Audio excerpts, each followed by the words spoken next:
Ja, grüß euch benannt und einen Sakrischgurden. Jetzt Kasperl.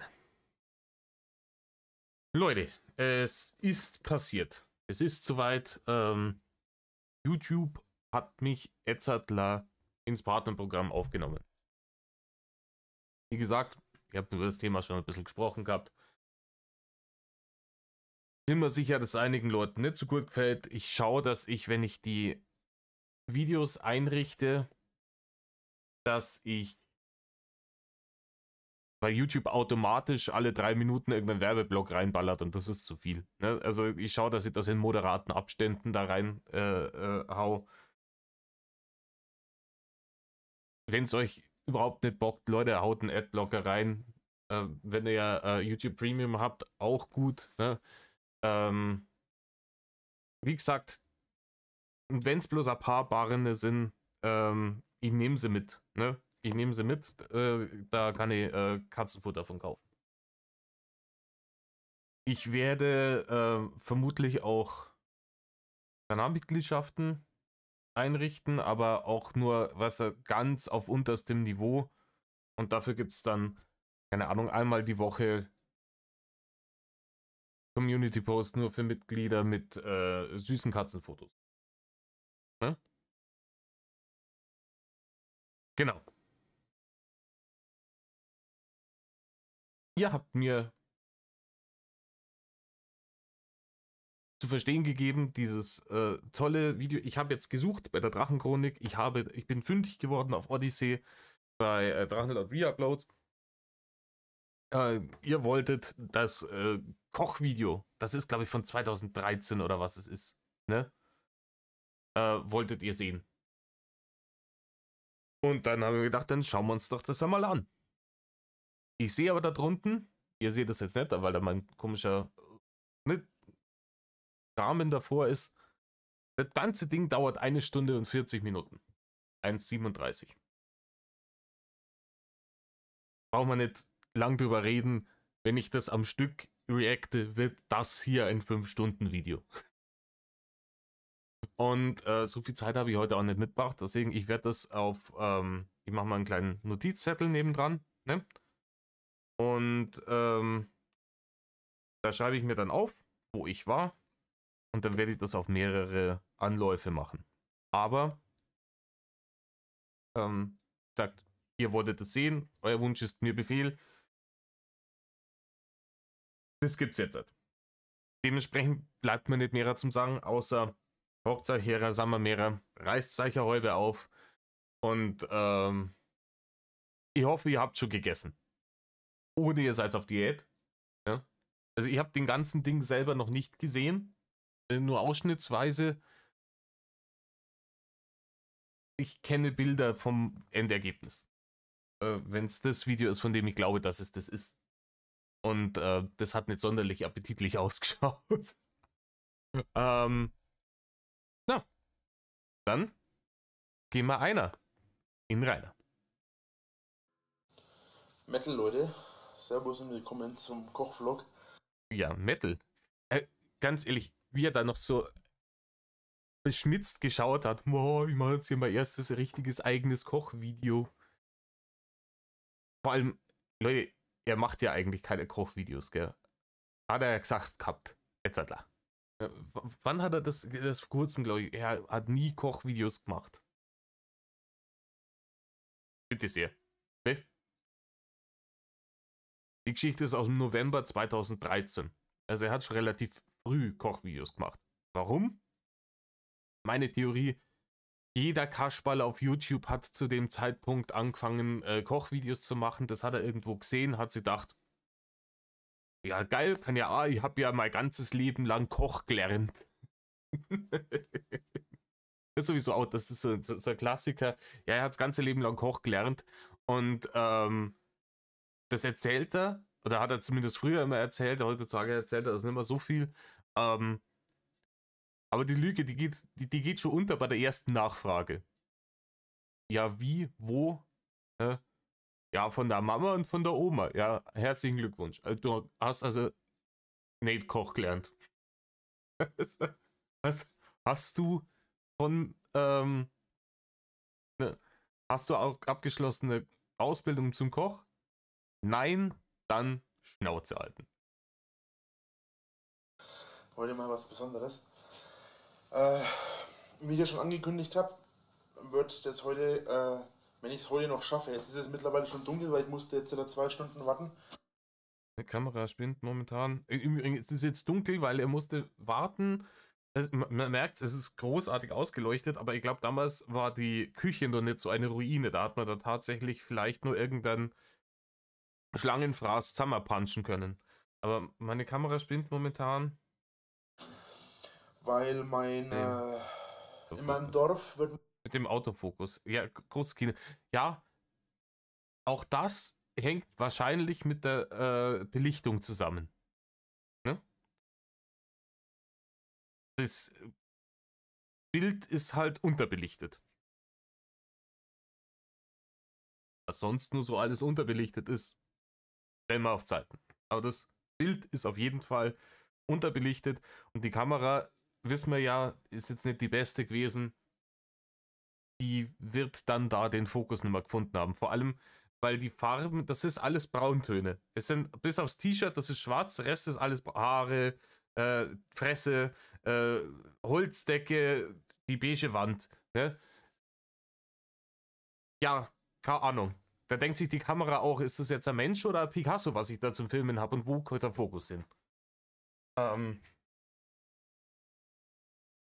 Und Rainer, wenn irgend sich was verzögert hat, ja, wo du jetzt hast du ein paar Stunden auf irgendwas warten müssen, dann scheiß, oh, du warst damals schon arbeitslos zu dem Zeitpunkt und hast jede Menge Zeit, dann mach's am nächsten Tag, wenn Licht ist.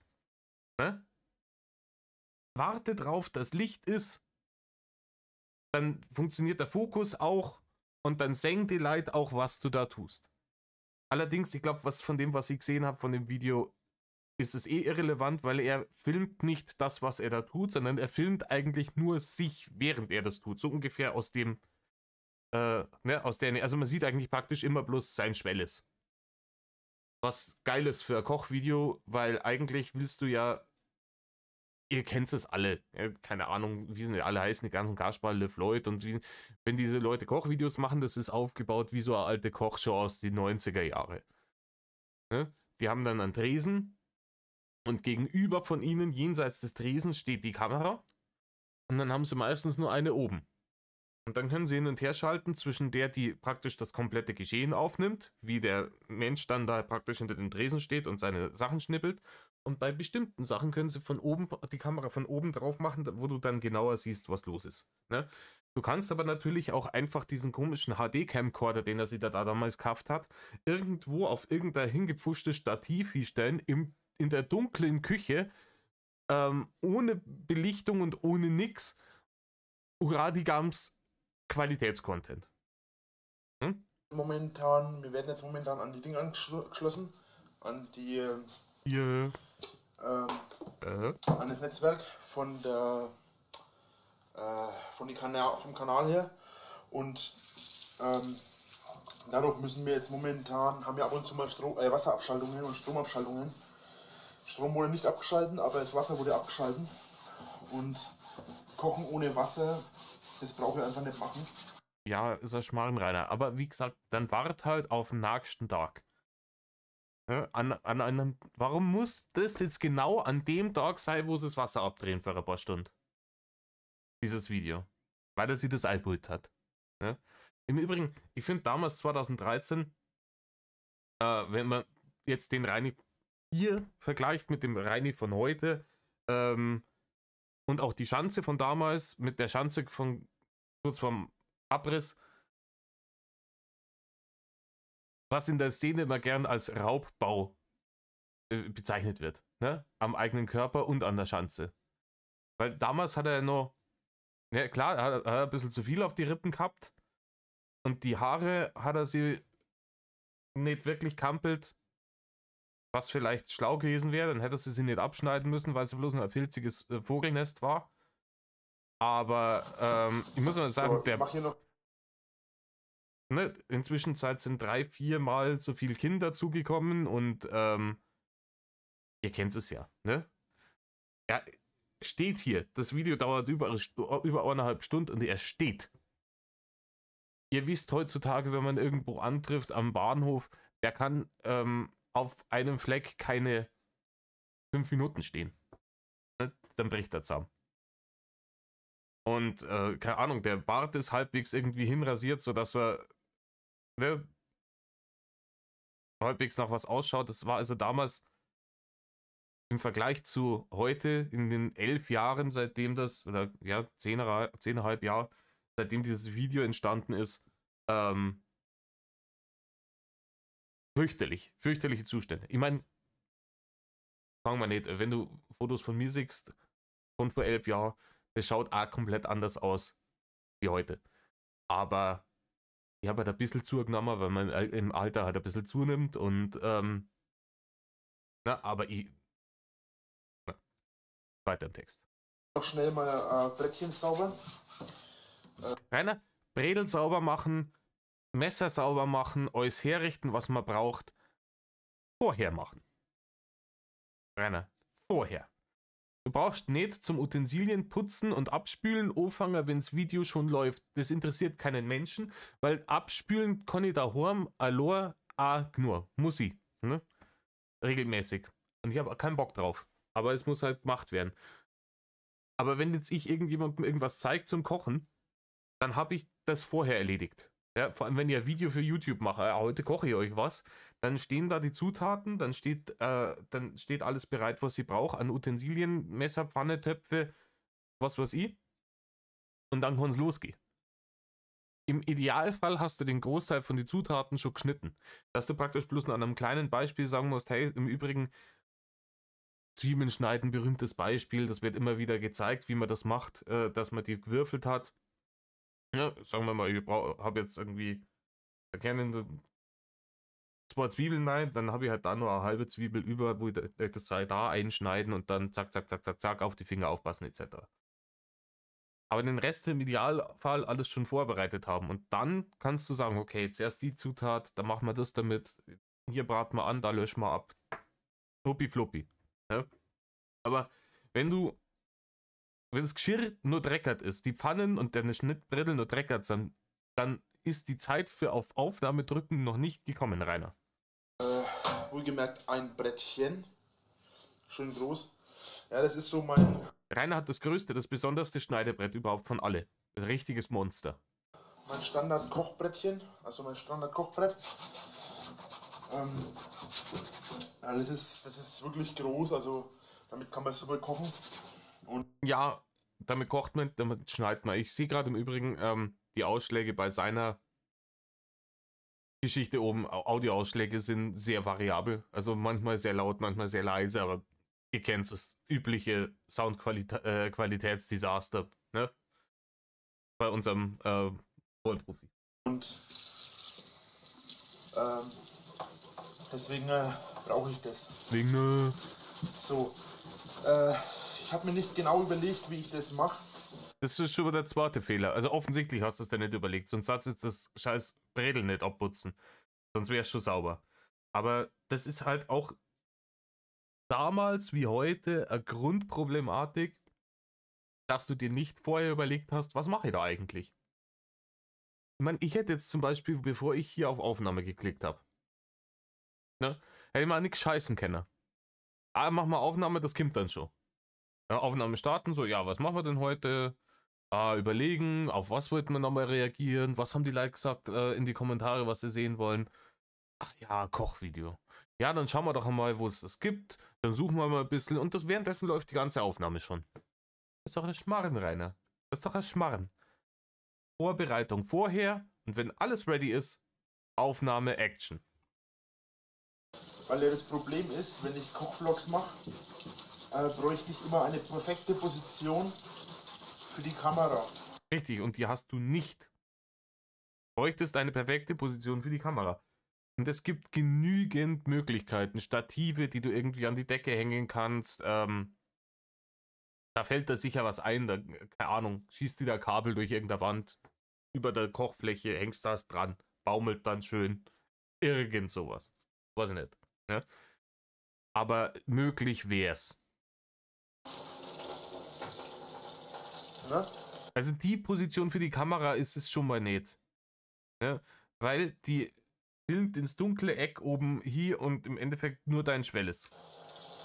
Ja, bei mir ist das Ding kaputt, weil ich Umbauarbeiten mache momentan. Das geht momentan in eine. Also der Ding ist kaputt, weil er Umbauarbeiten macht. Ich weiß nicht, was der Ding ist und warum der Ding, wenn er kaputt ist, ihn davon abhält, die Kamera so hinzustellen, dass man sieht, was er tut. Oder dass irgendwo ein Licht herrscht, aber okay. Gott bewahre mir meine guten Ausreden. Man sieht es auch wieder, dieser Blick. Schaut euch an. Ja, scheiße, da rendert sich gerade im Kopf wieder irgendeine Lüge zusammen. Was verzeihe ich denen jetzt? Damit ich ihnen nicht sagen muss, ey, Leute, ich habe einfach überhaupt gar keinen Bock. Ich habe jetzt einfach bloß auf Play gedrückt und man dachte, irgendwas wird schon passieren. Das fließt momentan raus und es geht leider nicht alles durch das Rohr, weil das Rohr kaputt ist. Da mache ich, wie gesagt, Umbauarbeiten. Deswegen ist das heute ein bisschen anders. Moment. Das Rohr von deiner Spüle ist kaputt, der Abfluss oder was? Was unten der Siphon? Oder jetzt läuft's unten in den Kasten rein. Habe ich das richtig verstanden? Der Siphon hat wahrscheinlich einen Riss und die Scheiße läuft unten in den Kasten rein. Also zum Teil. Ja, das wäre halt schlau, wenn man das repariert. So ein Siphon kostet ein paar Mark und der ist schnell austauscht. Auch für einen Laien. Vollkommen idiotensicher. Der geht nur an einer Stelle rein und der hat Dichtungen vorinstalliert.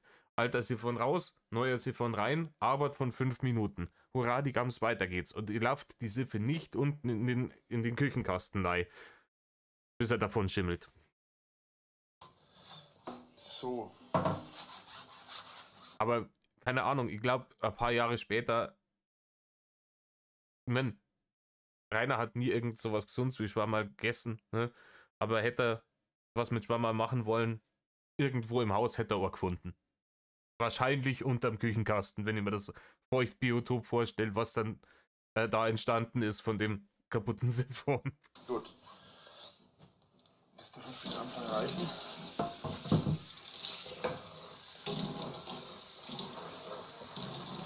Alter, das hätte sich oben, wenn er ins Spülbecken sorgen darf. So, Moment noch. Haben wir gleich. Ja. Rainer, alles, was du gerade machst, gehört nicht in dieses Video rein. So. Ich meine, ich laber jetzt hier schon seit 18 Minuten. Wir schauen uns das Ganze seit 2,5 Minuten an. Aber alles, was bis jetzt passiert ist, diese 2,5 Minuten, vollkommen irrelevant. Gehört nicht ins Video rein, rauslassen. Aber vor allem in der Nachbearbeitung. Nachbearbeitung. Da habe ich meinen eigenen Fehler schon wieder. Aber theoretisch, wenn ich Profi-YouTuber wäre, so wie er, und dann da die das Video, dann das Kochvideo nachbearbeiten, und jemand, der tatsächlich Profi-YouTuber wäre, würde die ersten 10 Sekunden sehen, feststellen, scheiße, Bildqualität ist unter aller Arsch. Tonne, löschen, nochmal machen.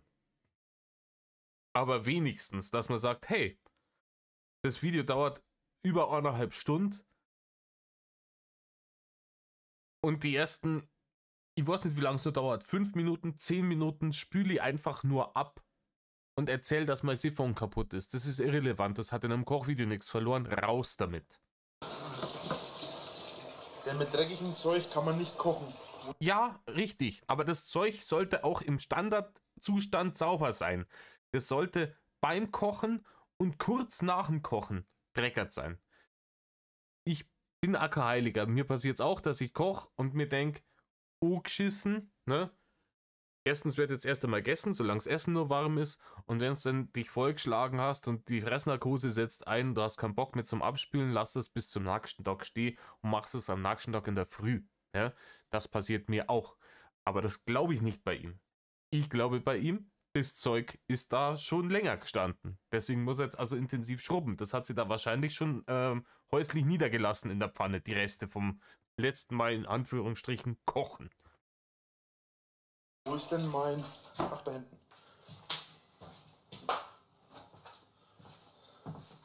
Trocken muss es auch sein. So, weil auf schmutzigem Zeug kann man nicht kochen, ne? Ja, kann man schon, wird halt dann nix, gell? Also, kriegst halt dann wahrscheinlich ja Lebensmittelvergiftung oder was weiß ich, Scheißerei. Es ist nicht nur ungesund, sondern auch komplett unhygienisch und das muss einfach nicht sein. Ja, wir wissen, Rainer ist ein sehr hygienischer Mensch. Vielleicht nimmt er seine Kochutensilien dann mit zum Kackduschen, ne? Wenn man schon kocht, dann ordentlich und anständig. Ja, also nicht so wie du. Meine Meinung. Ja, das kann deine Meinung sein, aber du verhältst dich nicht danach.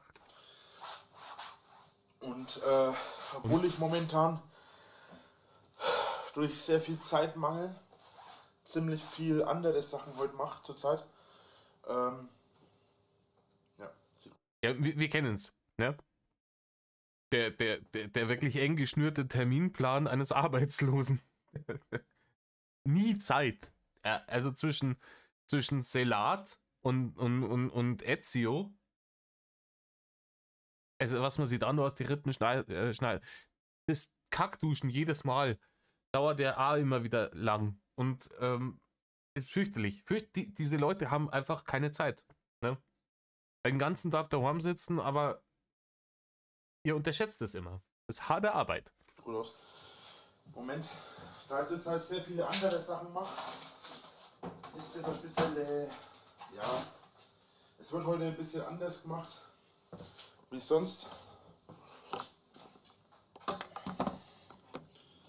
Ja. Ja, vorher war es unterbelichtet, das ist überbelichtet. Ne? Ein bisschen lauter, ein bisschen leiser. Ja, das ist von unten mein Licht, Rainer.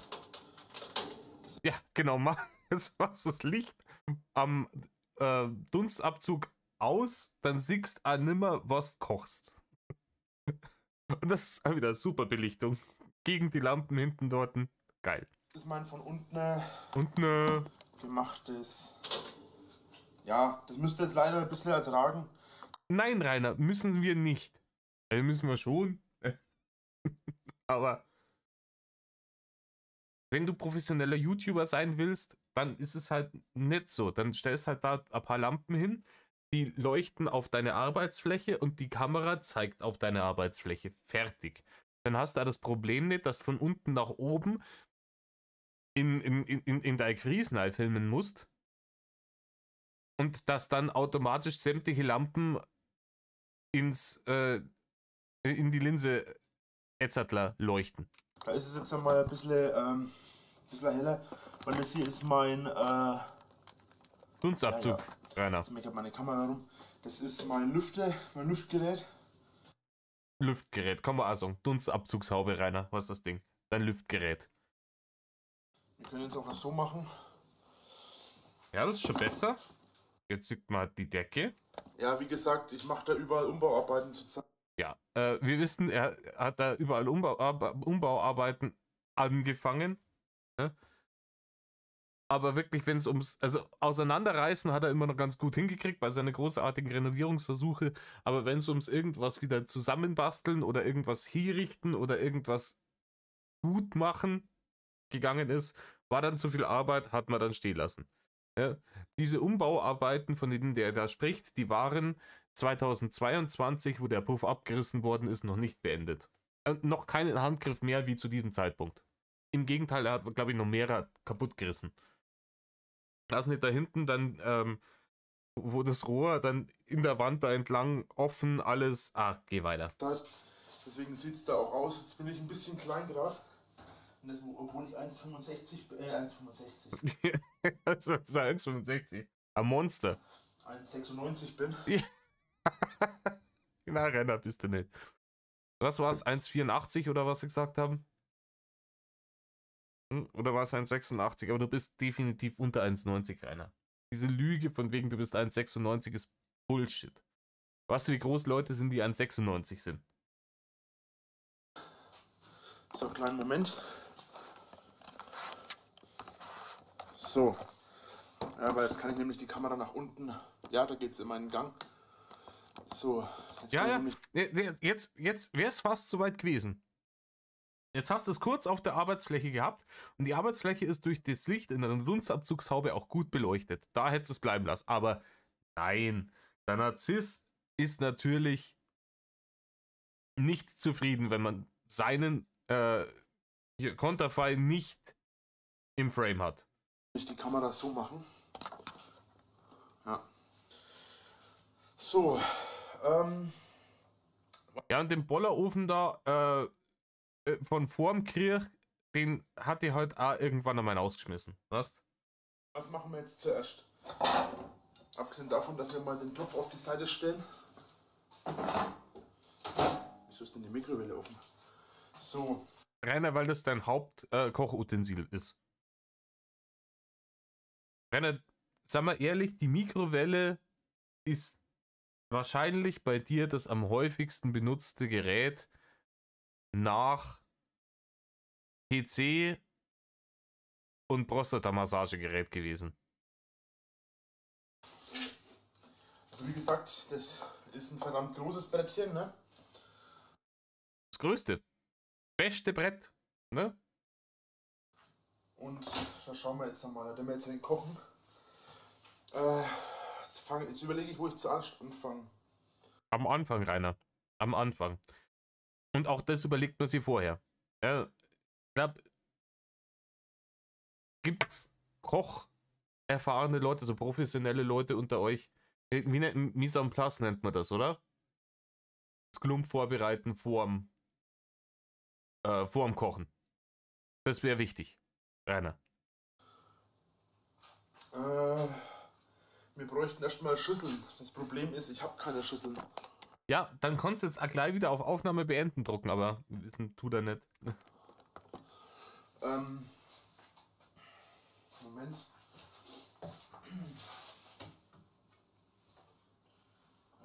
Topf. Ach Moment, ich habe Spülmaschine. Top vorbereiteter Mann. Ja. Oder auch nicht.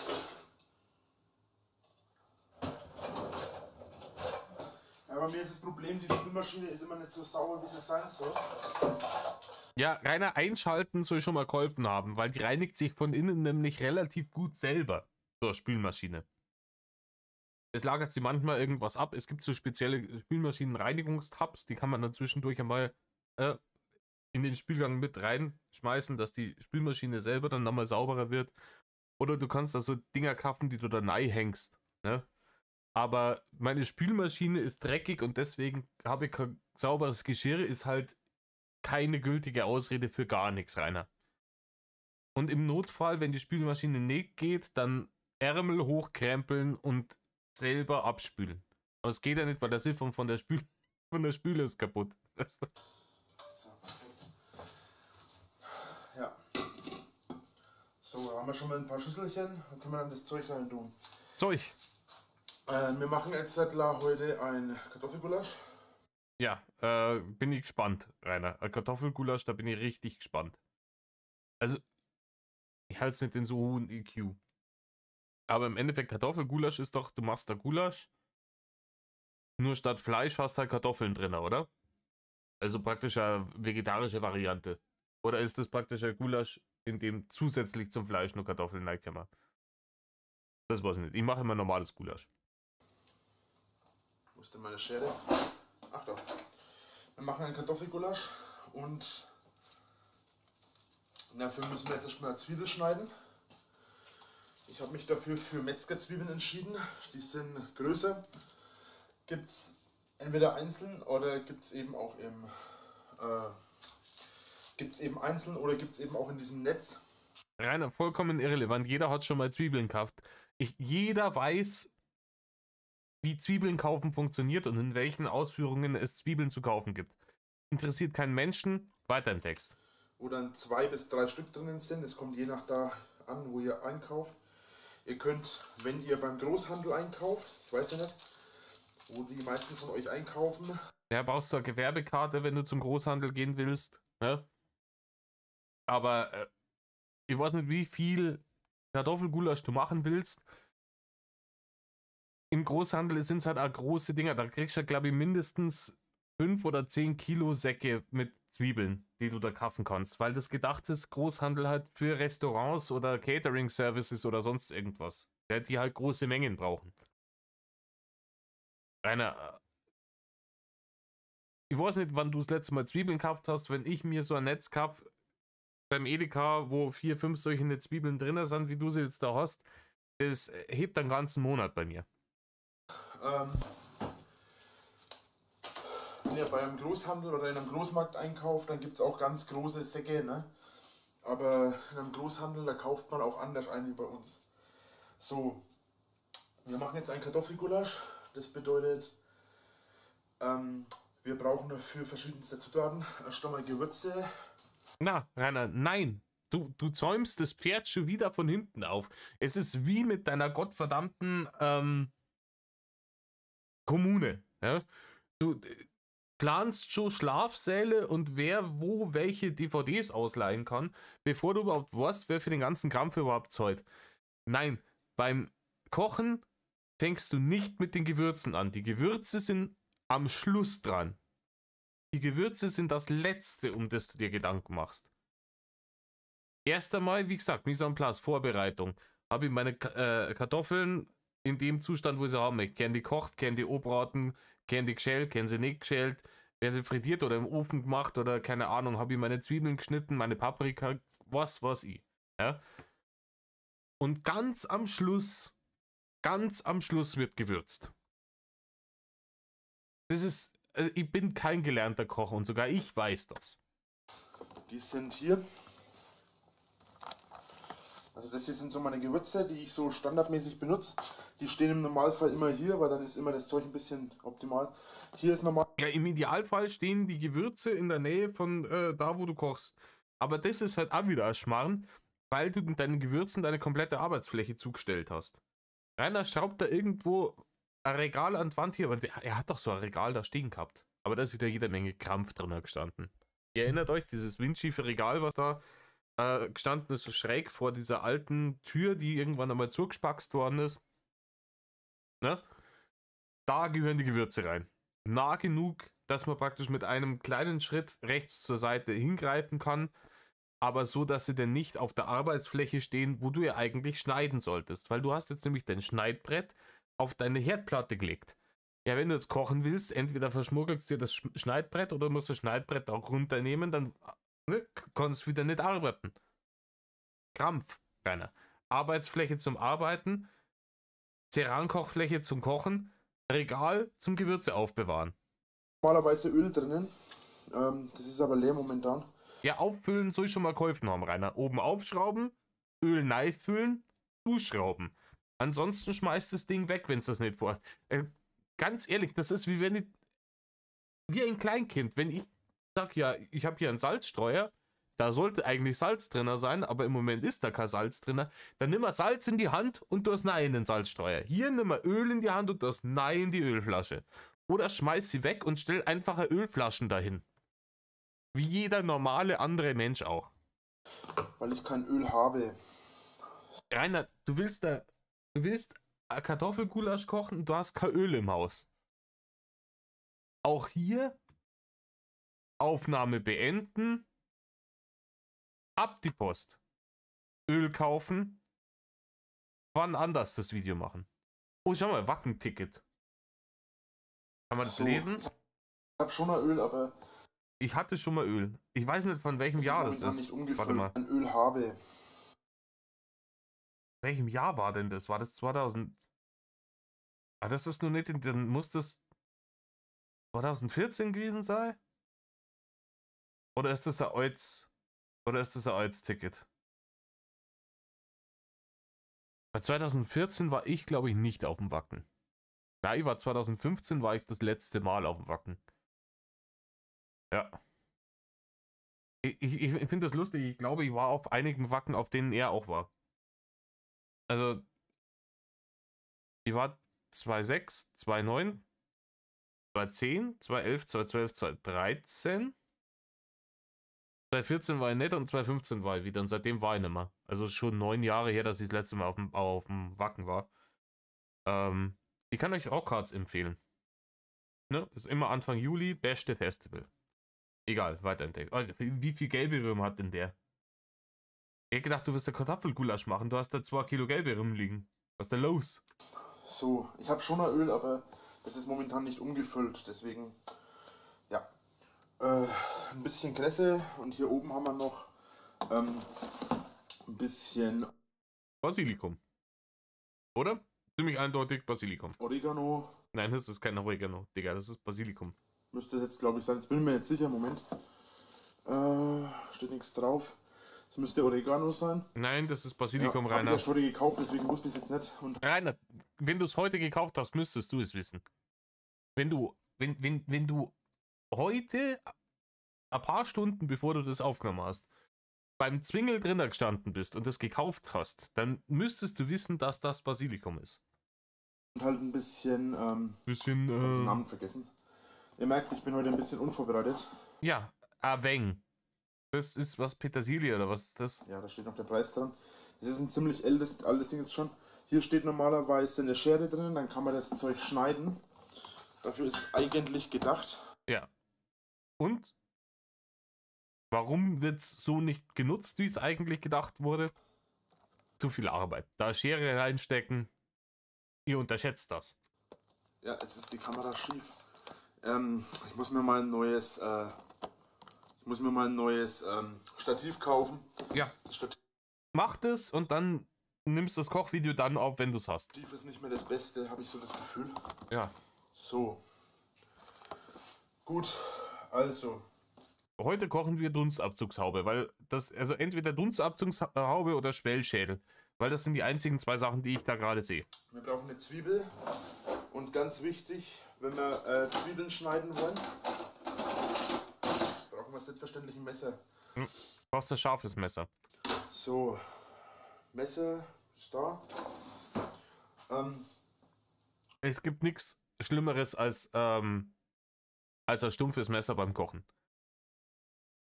Messer muss immer scharf sein beim Kochen.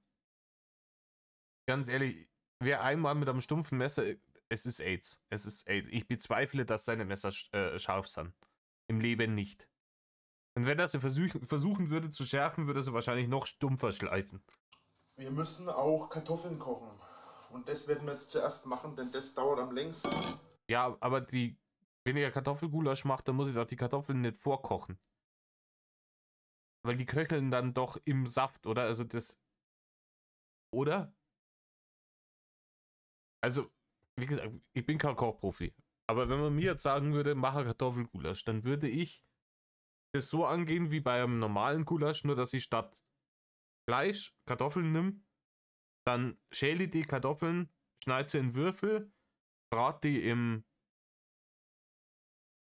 Topf gleich an, lösche das Ganze ab mit irgendeinem Fond oder mit einem Wein oder sowas und dann kann man die anderen Zutaten mit dazu und dann köchelt das vor sich hin und dadurch garen dann die Kartoffeln. Wenn ich die vorher schon koche, dann wird das der Kartoffelmatschepampe, oder? Was wiederum dafür sorgt, dass wir hier erst einmal ein bisschen Platz brauchen.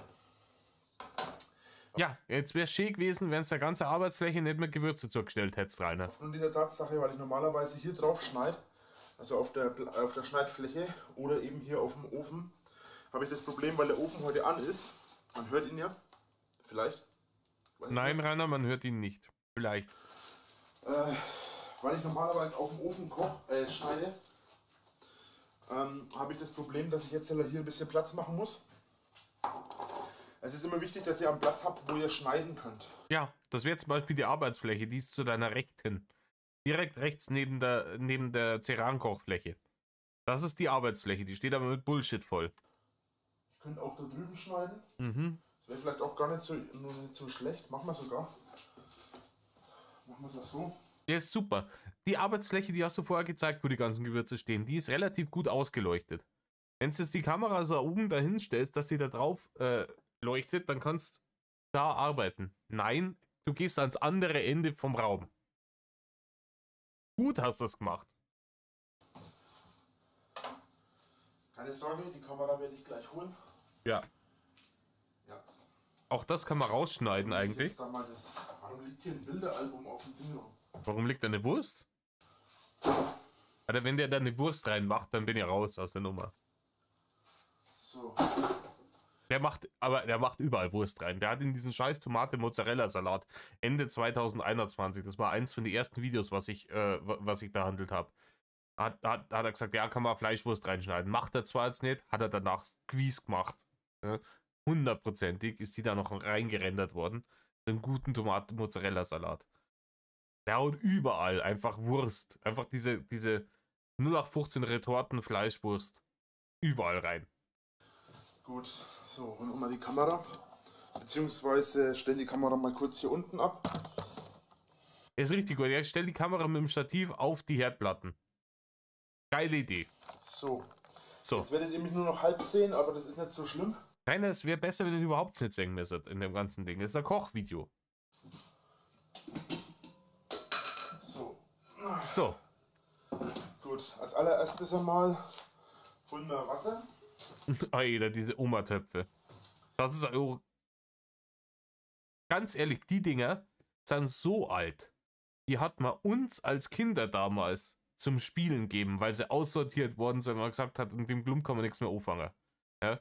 Also, ich habe mit sowas gespielt, keine Ahnung, Matschkuchen oder so ein Schmarrn, was man halt als kleines Kind so macht.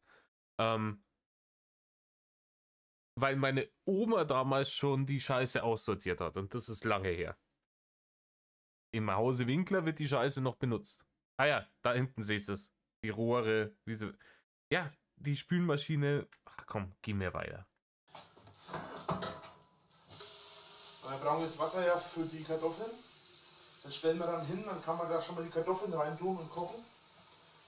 Während wir dann die Vorbereitungen machen. Wenn wir dann die Vorbereitungen machen. Das ist verwirrend sein und so weiter. Ja, es ist verwirrend, weil du überhaupt gar keinen Plan hast, Rainer. Du hast keinen Plan, du hast kein Konzept. Man muss nicht immer nach Rezept kochen. Ich koche sehr selten nach Rezept. Ich schieße meistens aus der Hüfte raus. Sagen wir mal, in 97% der Fälle funktioniert das gut. Ja? Das, was entweder richtig gut ist oder was auf jeden Fall Genießbares dabei rauskommt.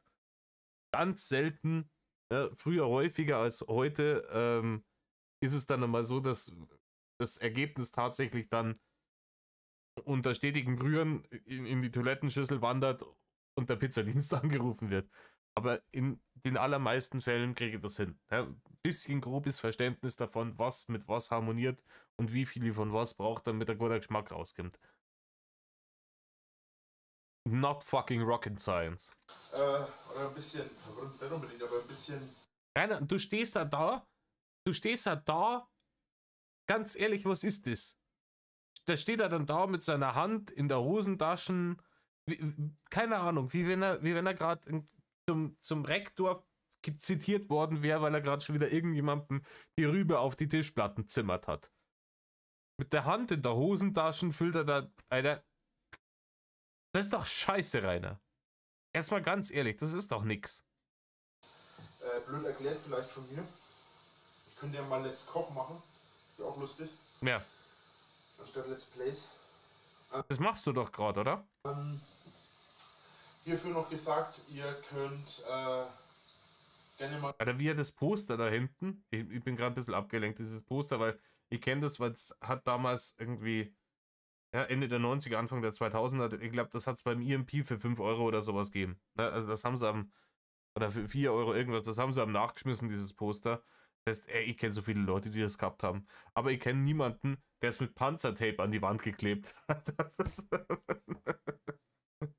Mal auf meinem Let's Play-Kanal vorbeischauen, da fällt mir ein, ich habe die Verlinkung noch nicht vorgenommen, das muss ich noch machen. Mhm.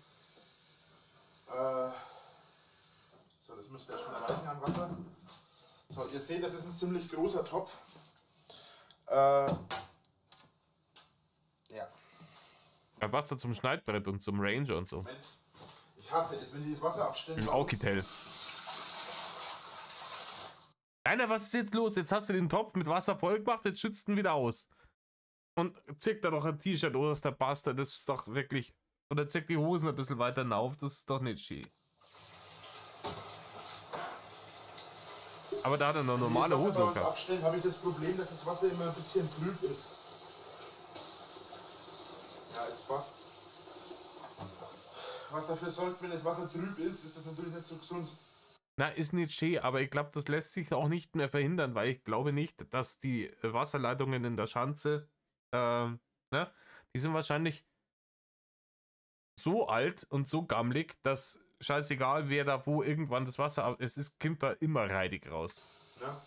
Aber im Normalfall ist es nicht so besonders schlimm in dem Fall, weil die machen das ja nicht komplett auf oder so, sondern da ist ja dann Luft in die Leitungen und das macht das Wasser dann drüber. Ja, Luft macht das Wasser drüber. Wissen wir Bescheid, Leute. So. Ja. Dauert es wieder ewig. So. Wir werden dann die Zwiebeln schneiden, während die Kartoffeln kochen. Und ein bisschen anderes Obst und Gemüse, weil Ja, dann zieht er die Hosen hoch, Rainer.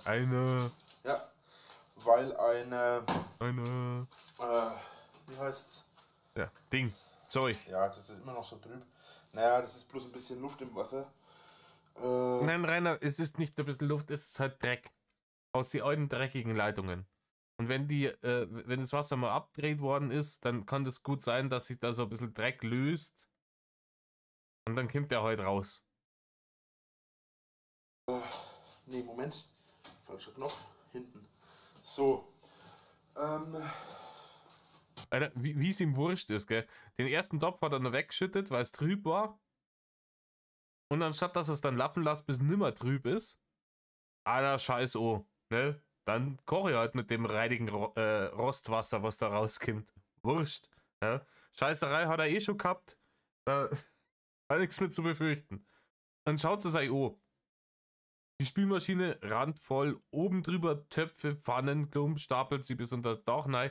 Hinten im Eck kommt schon der Schimmel aus der Wand raus. Und das war 2013, Leute. Leute, das war 2013.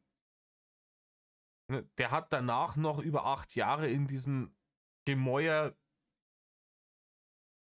gehaust.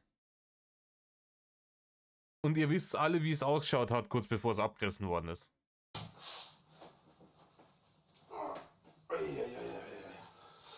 Ja, ich habe 2 Säckchen. Ja, TGB. Könnt ihr mal anrufen und mal fragen, ob ich Werbung machen darf? TBR steht da, nicht TGB. Rainer, da ist auch, ganz ehrlich, da ist halt der selbstdiagnostizierte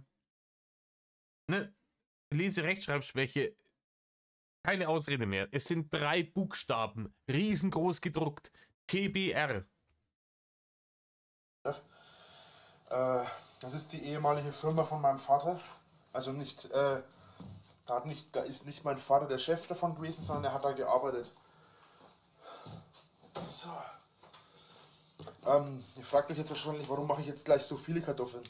Ja, richtig, Rainer. Du kochst für dich alleine, das wissen wir. Hast du damals, heutzutage ist wurscht, heutzutage kocht der nächste beste China-Lieferservice ja, was halt Lieferando gerade hergibt. Weiß nicht, was da in Zobis gibt aktuell. Ne? Wer dann für ihn kocht. Entweder das oder die Mikrowelle kocht für ihn. Aber ja, warum? Warum ne? Wenn du als einzelner Mensch Kartoffelgulasch machst, warum zum Fick machst du einen kompletten Sack Kartoffeln da rein? Das verstehe wer will. Naja, ich brauche morgen auch noch was zu essen, ne? Ja, Rainer, aber auch, du weißt nicht, wenn du die Menge Kartoffelgulasch machst, wo du einen ganzen Sack Kartoffeln rein tust. Ja gut, er frisst mehr wie andere Leute, aber seriously, ich brauche morgen auch noch was. Also ich habe mal so Kartoffeleintopf gemacht. Ich weiß nicht, ob, ne? Da war halt, habe ich halt Neido, was er gerade weggeschmissen hat, ne? Da haben wir zu zweit ein paar Tage dran gegessen. Und da war nicht so ein ganzer Sack Kartoffeln drin. Und dann mache ich das gleich auf einmal. Das haben wir da unten mal. So. Ja, jetzt ist das Wasser nicht mehr drüben. Kann ich einmal kurz zeigen. Ne? Also das sind jetzt bloß die ersten Kartoffeln halt. Und ja, vielleicht noch ein bisschen wenig Wasser, obwohl das Wasser jetzt dann ja steigt, deswegen muss man da immer ein bisschen schauen. Die Kartoffeln sollten nach Möglichkeit unterm Wasser sein. Macht der Sinn? Bleibst du da? Fliegt mir da gleich die Kartoffeln. Ja, damit sie kochen. Aber ich würde halt die Kartoffeln zum Beispiel auch ins kochende Wasser tun, oder? Oder bin jetzt ich da schief gewickelt? Ist es schlau, die Kartoffeln ins kalte Wasser zum Tor und dann mit dem Wasser zu erhitzen? Oder soll das Wasser kochen und du tust die Kartoffeln dann rein? Wieder mal, wer von euch irgendwie Erfahrung hat, Koch gelernt oder Ahnung, schreibt es mal unten rein, ob das Wasser erst kochen soll, bevor man die Kartoffeln rein tut, oder ob man so rum macht wie er da. Davon. So, So, gut. Jetzt haben wir es gleich. ja, haben wir es gleich. Alter, er schnauft wie ein, wie so alter So, Flugochse. ja, sieht gut aus. Habe ich gut abgedingst. Dingst. Sind die Kartoffeln alle unter Wasser. Die einen noch nicht ganz, aber das bisschen Wasser kann man, denke ich, vertragen. Jetzt muss ich hier mal kurz das so machen. So. Ja. So. Das hätten wir soweit. Rainer, das Video läuft jetzt schon eine Viertelstunde. Ich laber schon seit 52 Minuten, aber dein Video läuft schon eine Viertelstunde. Alles, was du bisher gemacht hast, ist einen Topf zu nehmen, Wasser reinzufüllen, den auf die kalte Herdplatten zu stellen und ein paar Kartoffeln reinzuschmeißen. Das ist alles, was du bisher gemacht hast, was ansatzweise mit Kochen zu tun hat. Merkst du was? Kartoffeln in einen Topf mit Wasser zum Schmeißen dauert 30 Sekunden, nicht eine Viertelstunde. Dann werden wir jetzt uns. Wir brauchen noch einen Deckel. Den brauchen wir nur, ja. Wie sich das gehört, der passende Deckel zum passenden Topf, ne? Ja. So, genau. Ach ja. Suderchen. Warum liegen hier Kerzen? Ach so, von vorhin noch. Wie heißt es? Jeder Topf findet seinen Deckel, aber der Spruch hilft halt nichts, wenn du ein Scheißhaus bist. So. Jetzt wird die Zwiebel geschnitten. So, jetzt muss ich mal gucken.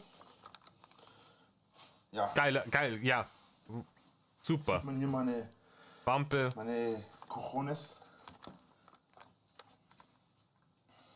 Problem ist jetzt, wenn ich jetzt auf die Dings schaue, ich sehe das jetzt aber anders als ihr. Rainer, ich sehe das anders als ihr Edzardler. Du sollst die Scheiße nicht schneiden, während du durchs Display von der Kamera schaust. Die Kamera schaut da drauf, dann schaust du kurz auf Display, okay, der Frame passt, und dann schneidest du mit den Augen auf der Zwiebel. Es ist schon besser, er zeigt, was er tut. Die Kamera müsste noch, keine Ahnung, 30 cm höher irgendwo sein, weil, ne? Aber. Ich überlege jetzt gerade, ich brauche noch was. Und zwar brauche ich etwas, Plan. wo ich den Apfel rein tun kann. Dafür habe ich normalerweise Einen Abfallkübel, Rainer. eine Schüssel, die nicht besonders schön aussieht, aber weil es Biomüll ist, kommt dann noch eine Zeitung rein, wie man das Ganze halt so kennt. Ja, das mit der Zeitung, damit das heute nicht irgendwie, ne, im Bio-Müllkübel unten obappt. Ne, man kennt's ja, ich weiß es nicht, ne? Meine Eltern haben auch immer in dem Biomüll so eine Zeitung unten rein, damit, ne, damit der halt leichter zum Reinigen ist, der Kübel dann auch. Ja, ich hab auch so eine Plastikschüssel, hau den Biomüll rein, wenn ich koche. Und wenn ich mit Kochen dann fertig bin, so ist draußen ein Kompost. Aber ja, Zeitung, na, gib ihm. Ich glaube zwar nicht, dass er weiß warum, aber wurscht. So. Seht ihr das? Das schaut so aus, als hätte die zwei Augen und das ist wie Annoying Orange. Annoying Onion. Ah. So. Gut, so sieht das Ganze dann aus. Also das ist jetzt hier die Schüssel. Da kommt dann halt bloß der Abfall rein. So, sollte man immer darauf achten. Gut, als nächstes, die gefällt mir gerade gar nicht. Wieso? Die einwandfrei, Die ist so schön die zum Schneiden, deswegen nehme ich jetzt mal eine andere. Die Kartoffel, die nehme ich ja mal, wenn ich sie nicht so unbedingt schälen muss. Die kommt dann einmal in einen Braten. So.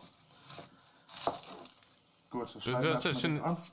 du hast schon den ersten Fehler gemacht. Den Strunk hinten schneidet man nicht ab bei der Zwiebel. Der hält das Ganze zusammen beim Schneiden. Und das? Es sei denn, du willst die grob schneiden, wenn du das wirklich so in ganz grobe Stücke schneiden willst. Aber ich glaube, für dieses Gulasch willst du eigentlich Würfel machen, oder? So. So, dann wird die Kartoffel wird erstmal geschält. Ich mache das immer komplett mit der Hand normalerweise. Ihr kennt das vielleicht von der Mama zu Hause oder ich weiß ja nicht, wer bei euch kocht oder wer bei euch so die Hosen anhat mit dem Kochen. Ich koche selber rein und du gehst einfach mit dem Messer einmal drüber, dass du praktisch die oberste Schicht von der Zwiebel anschneidest. Und dann kannst du die oberste Schicht von der Zwiebel mit dem kompletten Schale und sowas einmal abziehen, ab in die Tonne und dann hast du einwandfreie Zwiebel, die du sofort schneiden kannst. Ist keine Wissenschaft. In meinem Fall werde immer ich kochen oder oft ich kochen. Ja, weil du, natürlich. Das wird sich vielleicht bei mir und meiner Frau noch mal zeigen, wie wir das machen. Ja, da kommt dann wieder das winklerische, moderne Weltbild so. Ja, ich werde schon immer kochen. Also so lange, bis ihr eure habt. Danach, versteht's ja schon, gell? Hahaha. Ne? Die Kette muss bloß lang genug sein, dass ihr ins Schlafzimmer findet habt noch. So einen Scheiß. Ne? Schenkelklopfer. Aber, ne, ist halt das Weltbild, das Rudi mitgegeben hat. Ne? Der eine geht mal hoch, ne? Und die Frau hat zu kochen und im Bett willig zu sein und ansonsten die Fresse zu halten. Falls ich jemand eine Frau habe. So. Reiner Spoiler-Alarm, schaut nicht so her. Ja, wir sind jetzt 11 Jahre später und das ist eher düster, was an dieser speziellen Front. Ja. Das mag jetzt nicht so, wie ich das will. Mhm. Ja, Story of your life. Muss sowieso ein bisschen mehr abgemacht werden hier. Weil das Ganze hier dingsig ist. Sicher. Es gibt auch Tricks, wie die Zwiebel einem nicht zum Weinen bringt. Das ist jetzt, weiß ich jetzt zwar selber nicht genau. Ja, ich weiß es auch nicht. Keine Ahnung, manche Leute nehmen mal Taucherbrille oder irgendwas im Mund oder sowas. Keine Ahnung. Wichtig ist, dass ihr ein scharfes Messer habt, und schneidende Bewegung. Nicht zerdrücken, sondern schneiden. Dann geht weniger von dieser komischen, ne, Geschichte in die Luft, die einen da zum Tränen bringt. Eine ist auf jeden Fall nicht durch den Mund, nicht durch die Nase atmen. Was ich zurzeit trotzdem ziemlich viel mache. So. Ja, weil du schnaufst wie eine alte Dampflok. Ne? Weil du damals schon ein sehr unfitter Mensch warst. Der vom Zwiebeln schneiden da gerade am Schnaufen ist, wie wenn er gerade einen Halbmarathon gelaufen wäre. Gut, sehr fix. So, machen wir es das so. Ja. Wenn wir die jetzt haben, die Zwiebel, müssen wir uns jetzt überlegen, ob wir das Ganze mit Fleisch machen wollen oder nicht mit Fleisch. Ja, Rainer, das soll ja Kartoffelgulasch werden. Ich hätte gedacht, da gehört Kartoffeln rein und Kochfleisch. Ansonsten hättest du ja Fleischgulasch machen können. Die Kartoffeln werde ich nicht komplett braten, sondern ich werde sie nur anbraten. Ja, Rainer, wenn du anbraten würdest, dann würde ich sie definitiv nicht vorher kochen.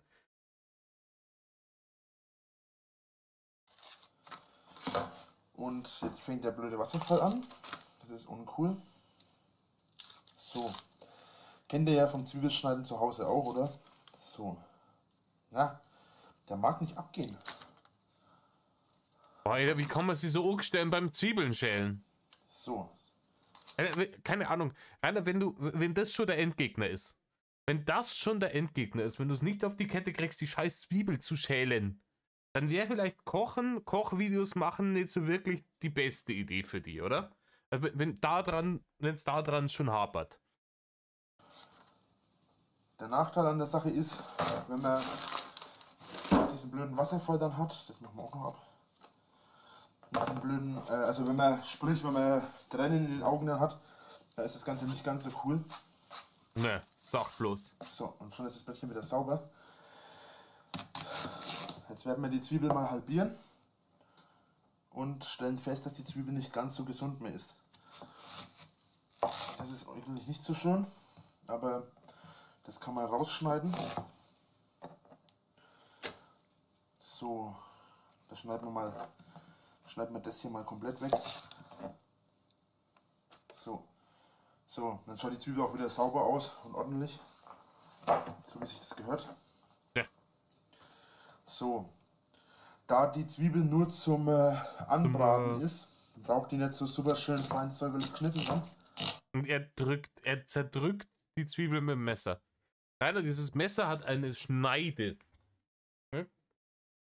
Das ist zum Schneiden da. Das ist keine Drücke, sondern eine Schneide. Boah, da ja, auch mit den Fingern. Ich habe das ganze Video nicht gesehen, aber ich nehme an, ne, da er aktuell noch alle Finger hat. Aber, So, die braucht nur ein bisschen halt vorhanden zu sein. Alter, Das lange nicht mehr gemacht, wie man sieht. Ja, du hast das, glaube ich, noch nie gemacht, Rainer. Jetzt sagen wir mal ganz ehrlich. Machen wir mal hier Butter bei die Fische. Du hast, bevor du dieses Video aufgenommen hast, in deinem Leben noch keine Zwiebel geschnitten. 100%ig, da gibt er Brief und Siegel. Dass du in deinem Leben vorher noch nie eine Zwiebel geschnitten hast. Ne? Solange Rudi noch gelebt hat, hat Rita gekocht für dich. Und danach hat es vom Erbe erst einmal bloß Lieferdienst gegeben. Und Mikrowellenfraß. Die ist wie gesagt nur für den Geschmack im Endeffekt gedacht. Nein. Du haust da Zutat in dein Essen rein. Aufgepasst für den Geschmack. Oh. Ja, 12 Jahre Koch gelernt. So. Auch überlege ich jetzt, ob wir eine ganze Zwiebel oder eine halbe Zwiebel bloß machen. Ja, wenn du schon einen ganzen Sack Kartoffeln da rein tust, dann da die schon auch mindestens eine ganze Zwiebel rein da. Was ist denn das? Das ist eine Zwiebel rein. Ja. Ja, schneid nur mehrere weg von der Zwiebel. Im Zweifelsfall einfach wegschneiden, das Ganze. Ja. Boah, jeder, das ist. Das echt lange nicht mehr gemacht. Boah, das ist kriminell, das tut ja beim Zuschauen weh. Ja. Mein Messer ist auch nicht so besonders scharf, wie es eigentlich sein sollte. Ja, schärfen soll schon mal geholfen haben. Rainer, irgendein Wetzstahl oder sowas. Ich hab so Dinger, wo du das Messer so durchziehen kannst. Ne? Da sind zwei so Diamantplatten drin. Da ziehst du das Messer durch. Ne? 10-mal durch den einen, 10-mal durch den nächsten, dann ist das Ding wieder Bombe. Man merkt. Also Zwiebeln tut man ja im Normalfall immer eher hacken, als dass man sie schneiden tut. Schneiden tut. Na, die tut man nicht schneiden tut, weil hacken tut, weil Hacken immer dumm ist. Hacken tue ich Knochen. Ne? Oder, keine Ahnung, Petersilie oder sowas. Oder Hackfleisch.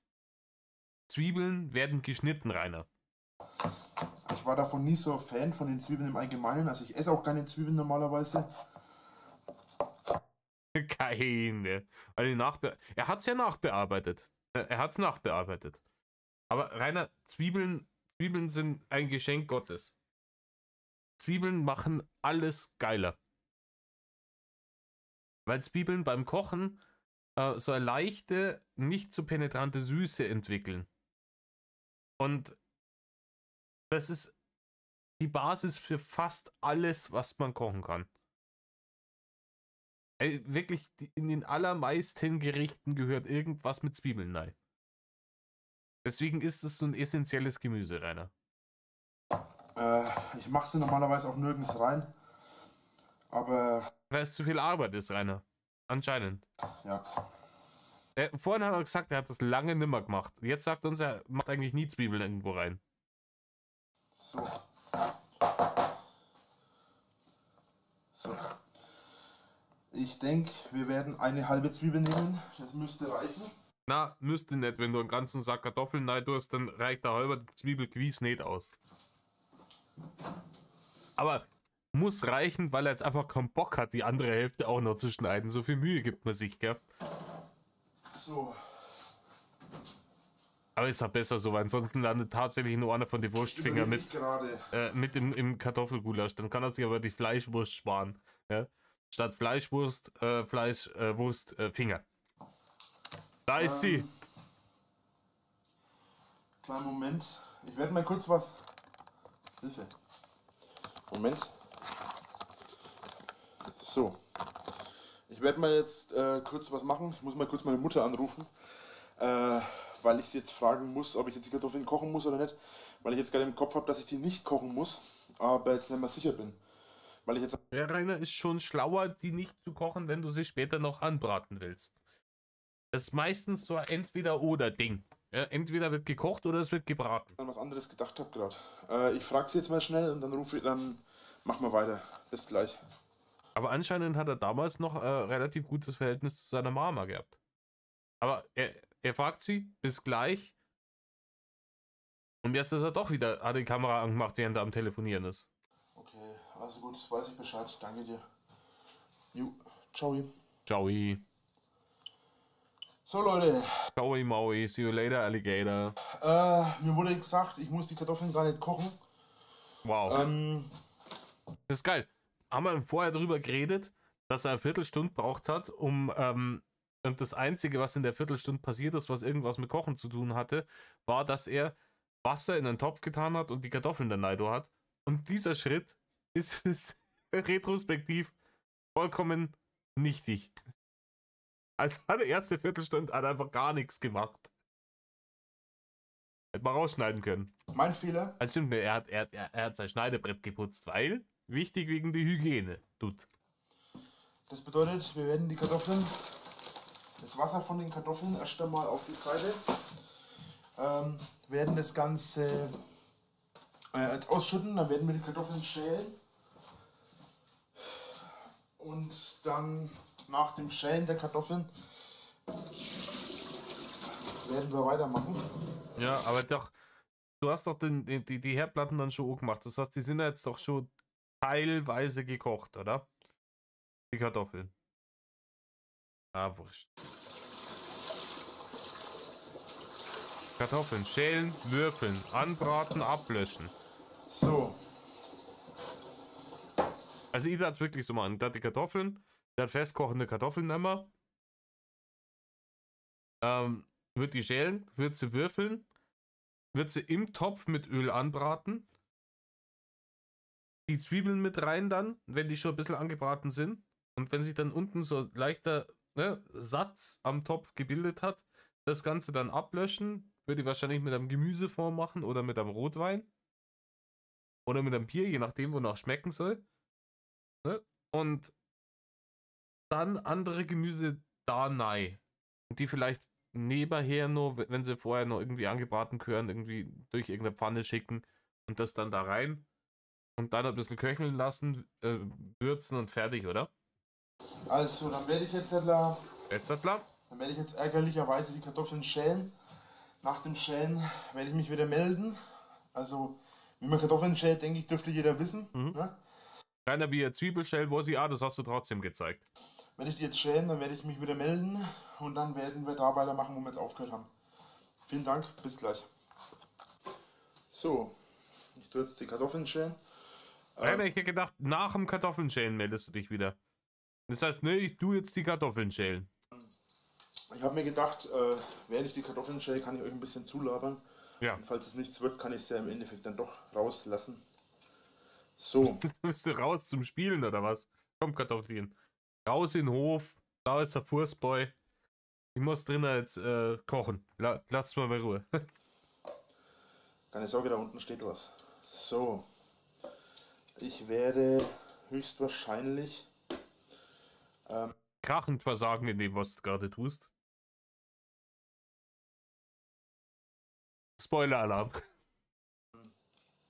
in den nächsten Wochen Nix, keine ne, Wochen, ne. Vlogs, nur noch Vlogs machen.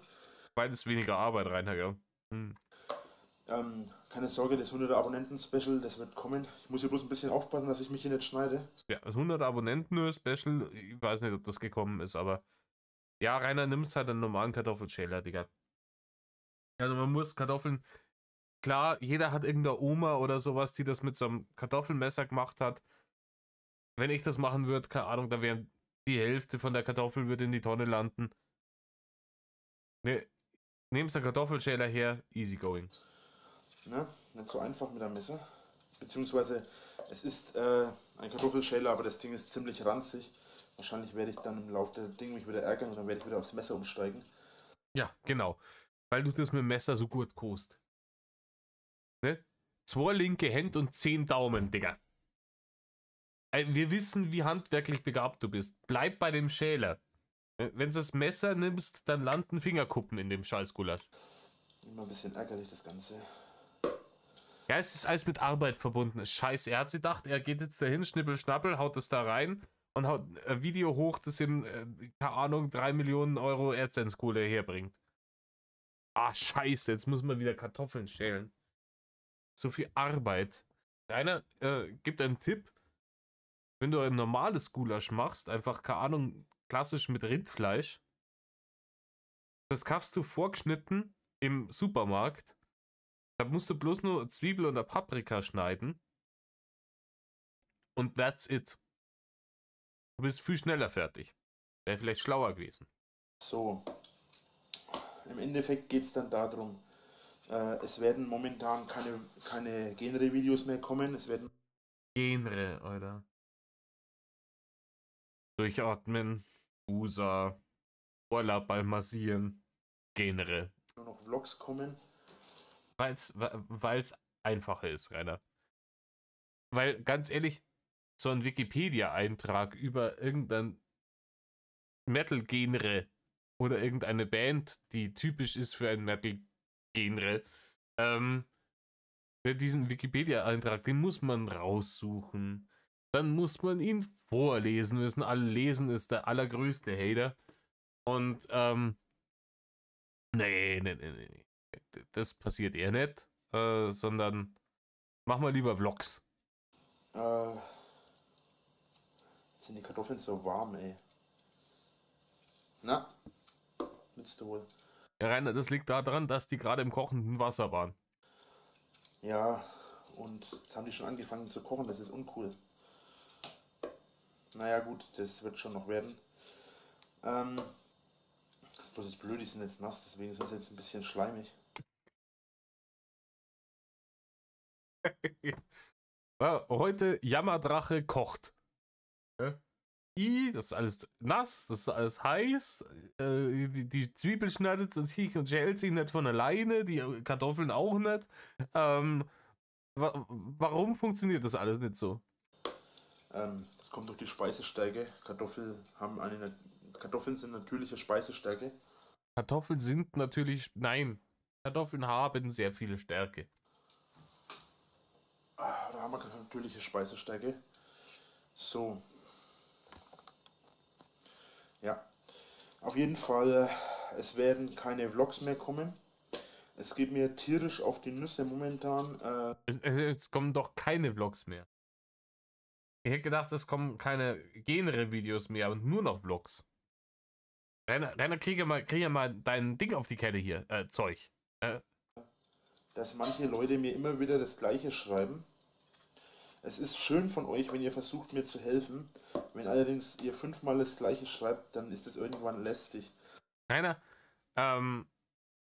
das ist damals wie heute die Grundproblematik im Drachengame gewesen. damals noch mehr wie heute, weil damals hat es weniger Trolle gegeben. Weniger Hater und mehr Leute, die dir wirklich ehrlich Kritik dargelassen haben.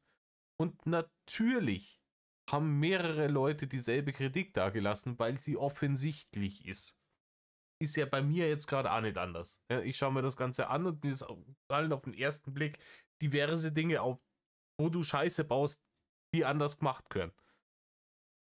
Und die schreiben dir das rein und du hast es damals einfach nicht als als konstruktive Kritik wahrgenommen, sondern als Angriff auf deine Person. Und da bist du bockig geworden.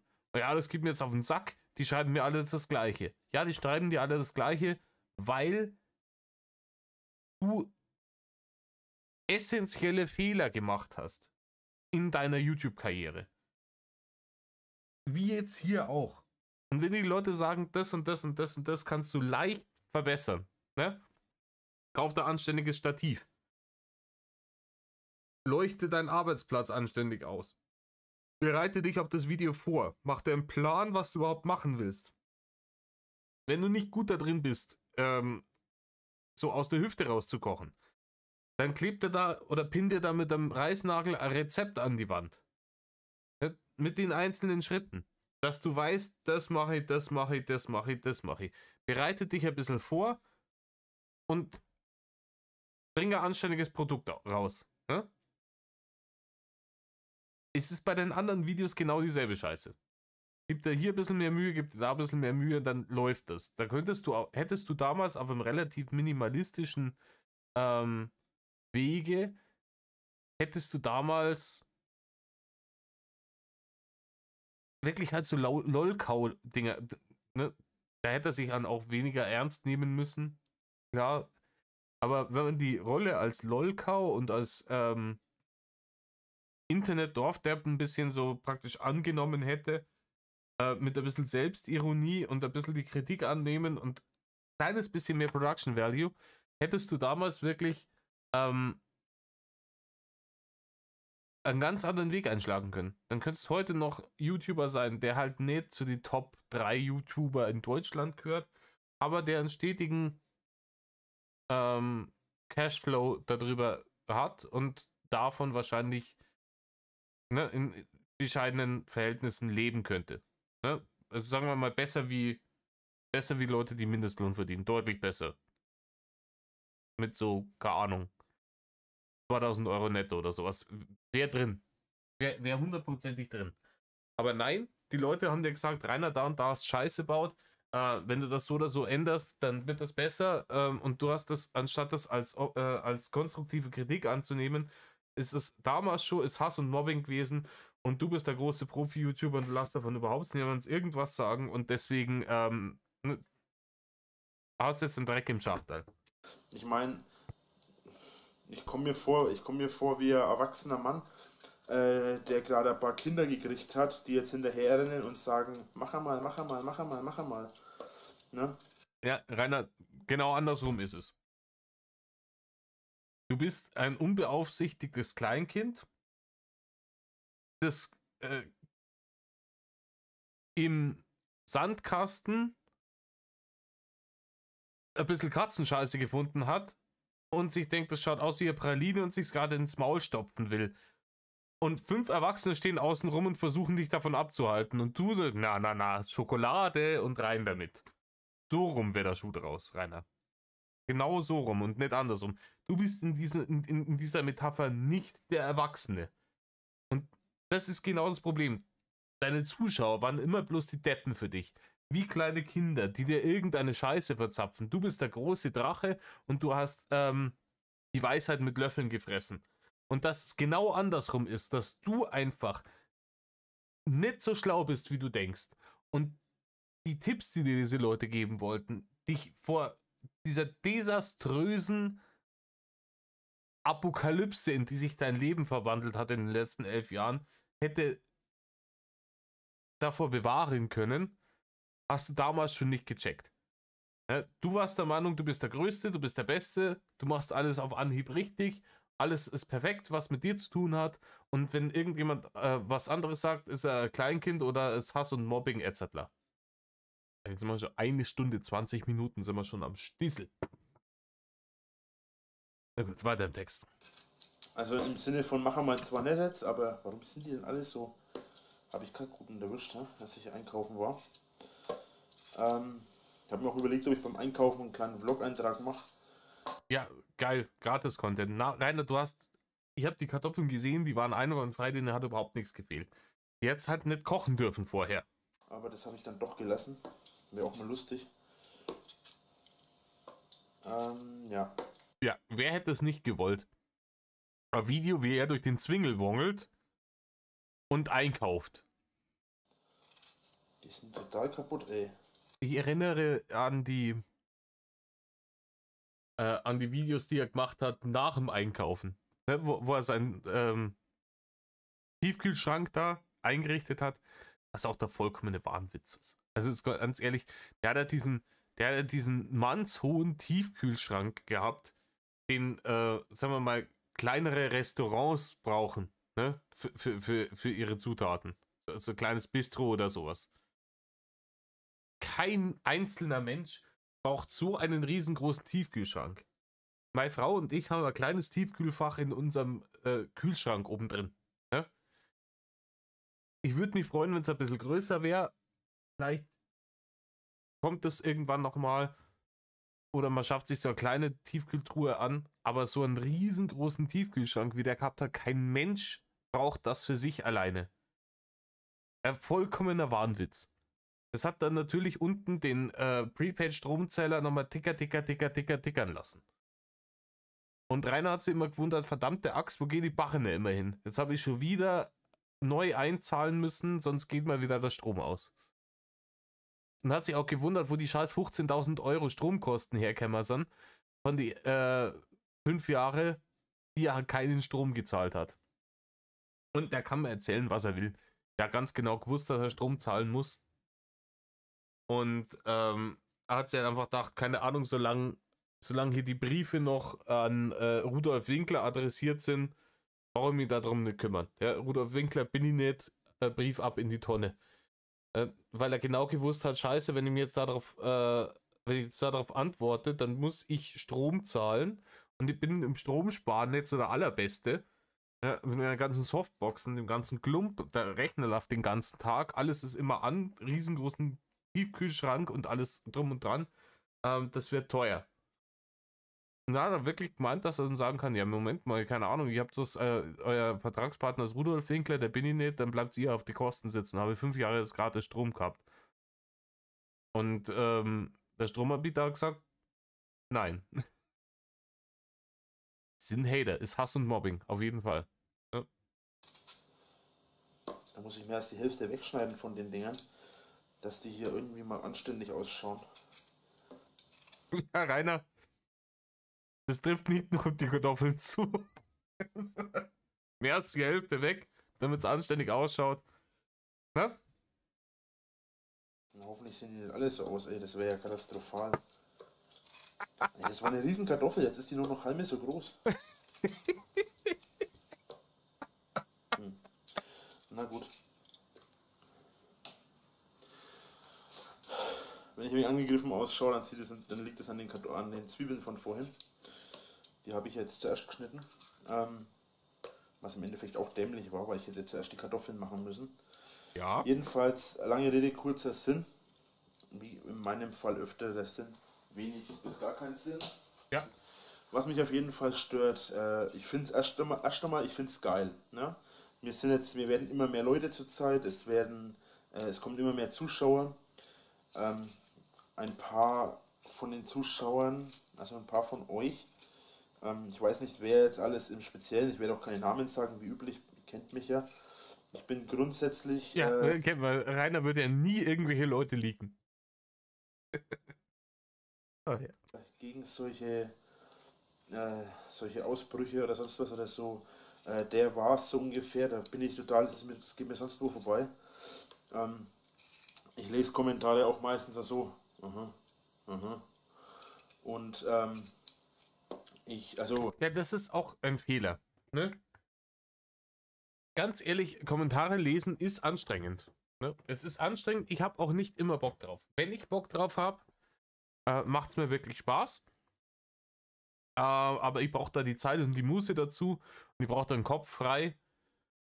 Und es ist, wenn du ein Video hast und das sind mal, es wird einmal dreistellig mit die Kommentare. Keine Ahnung, du hast dann 150, 200 Kommentare drunter.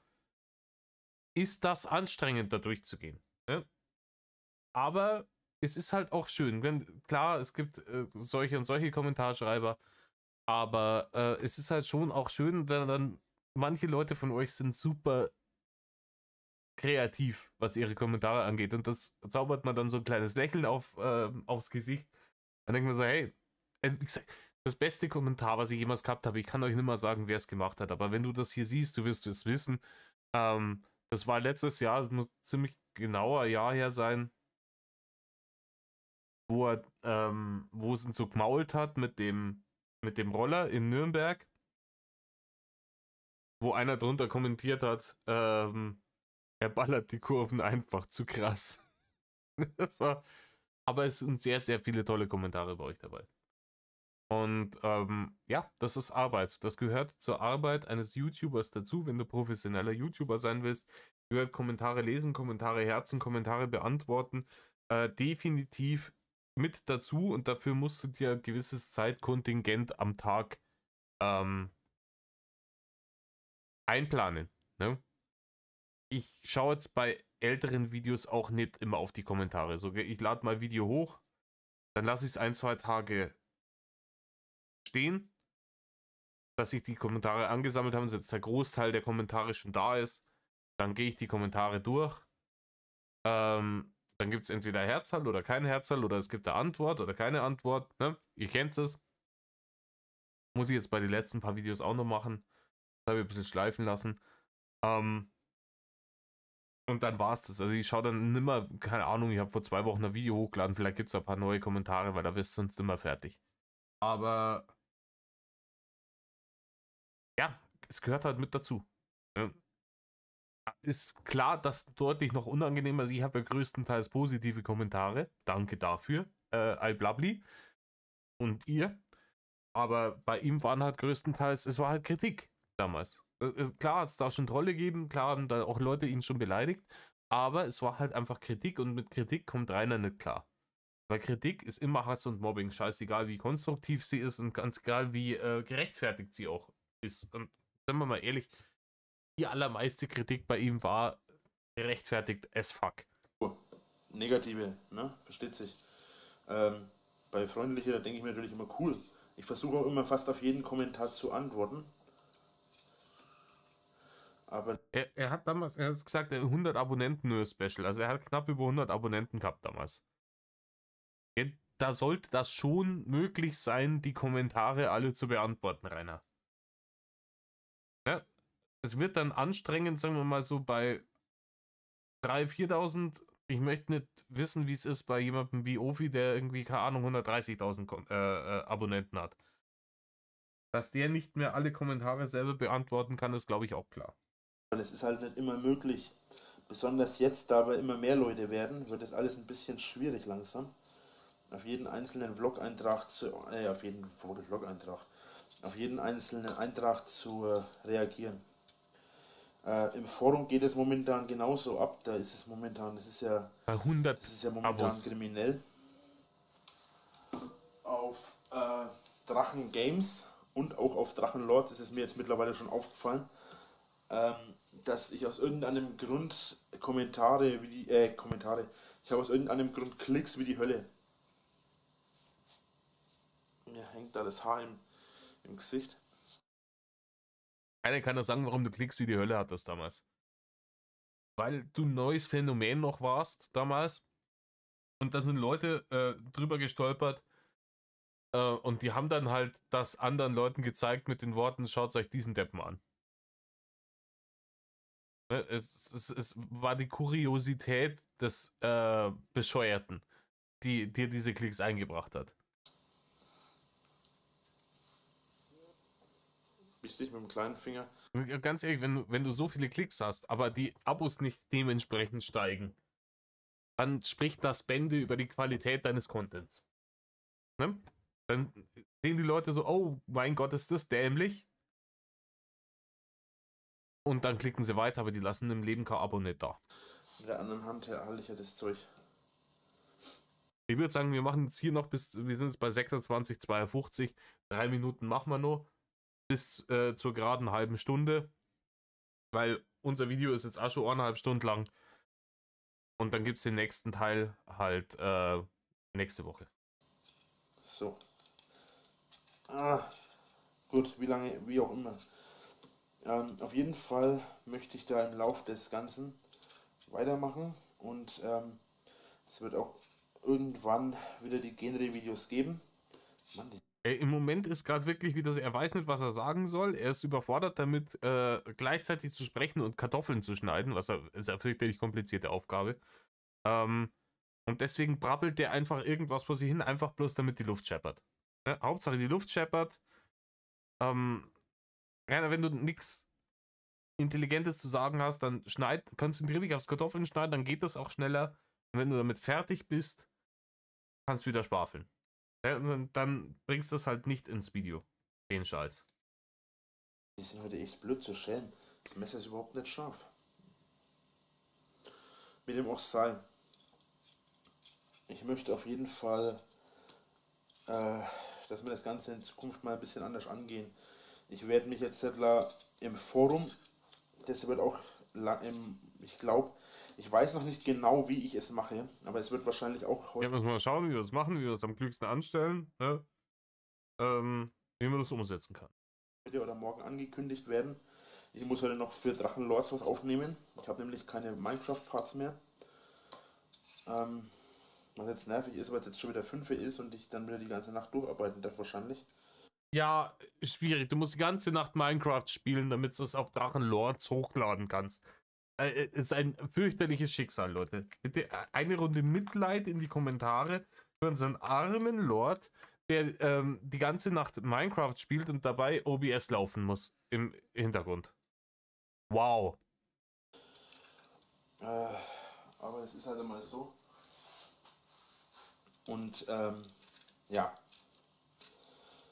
es wird auf jeden Fall weitergehen mit dem Zeug. Ja, Zeug. Ding. Das ist das Schöne, oder? So, es wird auf jeden Fall auch weitergehen mit dem Ganzen. Und wie genau ich das Ganze machen werde, weiß ich noch nicht. Ich fasse jetzt die letzten paar Minuten, die er da beim Kartoffelschälen schwafelt, einmal zusammen.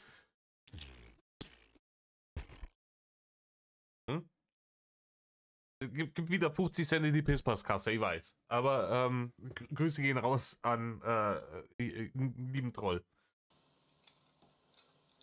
Aber es wird sich zeigen. Die ist auch schön geworden. Bei Kartoffeln liebe ich übrigens die kleinen. Die kleinen lassen sich so schön schneiden. Ich habe mir immer gedacht, beim Bund wäre ich wahrscheinlich nicht gut aufkommen, weil ich kann Kartoffeln schneiden. Rainer, das ist ein Klischee. Niemand, der beim Bund ist, muss permanent Kartoffeln schneiden. Rainer, du wärst beim Bund nicht gut aufgehoben gewesen, weil du schwer übergewichtig bist, nach 3 Schritten komplett außer Atem, sagen wir mal intelligenzmäßig nicht so super gut aufgestellt und ein Problem mit Autorität hast. Ich meine, Autorität der Autorität wegen ist, ne, braucht man nicht drüber reden, aber du lässt dir ja von niemandem irgendwas sagen. Und das ist halt beim Bund, das ist halt einfach so das A und O. Da geht es darum, dass du von irgendwelchen anderen Leuten gesagt kriegst, mach das, mach das, mach das. Kann ich mir nicht vorstellen. Ganz zu schweigen, also ich war selber nicht beim Bund, ich habe Zivildienst gemacht. Aber was ich mitgekriegt habe von Leuten, die ich kenne, die beim Bund waren, Leute, die zu einer gewissen Geruchsbelästigung beitragen, weil sie auf der Stube ne? Also weil sie sich nicht duschen und so, wenn die Stube dann stinkt und so, haben sie nicht der größten Beliebtheit erfreut bei denen. Und die haben halt dann gelitten. Ne? Und genauso eine, ganz zu schweigen davon, dass wer auch immer diesem Mann eine scharfe Waffe in die Hand geben würde, meiner Meinung nach dafür schon in den Knast gehört. Schellen, das mache ich überhaupt nicht gerne. Das ist total der letzte Müll. Ich habe schon als Kind, wenn ich meiner Mutter beim Kochen geholfen habe oder selber auch gekocht habe, ich koche ja schon ziemlich lange. Ja, du hast als Kind schon gekocht. Mit 4 Jahren im Wald mit Rudi hat er schon gekocht. Äh, Ich habe das Kartoffelschälen von allem, was ich machen kann, ist das Kartoffelschälen das Schlimmste gewesen, schon immer gewesen. Ja, ist halt scheiße, ist halt auch Drecksarbeit. Ist halt wirklich so, keine Ahnung, je mehr Gemüse in deinem Gericht drin ist, desto ekelhafter ist es mit der scheiß Schälerei von allem, mit der Schneiderei von allem. Ihr wisst Bescheid. Keine Ahnung, so ein Steak hat man schnell in die Pfanne geschmissen, oder? Heiß anbraten, 2 Minuten Ohrseiten, 2 Minuten andere Seiten und dann, keine Ahnung, nein, in den Ofen und fertig garen lassen für 10 Minuten, damit es innen drin schön Medium ist und außen schöne Rostaromen hat. Da ist nicht viel Arbeit dran. Ne? Je mehr Gemüse dann rein muss, keine Ahnung, Schwammerl oder ich liebe Schwammerl, aber die müssen putzt werden, dann musst du den Schonk abschneiden, dann musst du den Schwammerl klein schneiden. Bis das fertig ist ein Mordskrett. Aber es ist halt Arbeit und wir wissen, Arbeit scheut der gute Herr Winkler, ja, wie der Teufel zwei Wasser. Ich habe das noch nie ausstehen können, aber ich vermute mal, es geht den meisten so. Ähm, Ich habe mal jemanden gehabt, Wir machen dann mal wieder ein bisschen lauter, gell? das war in der Schulzeit.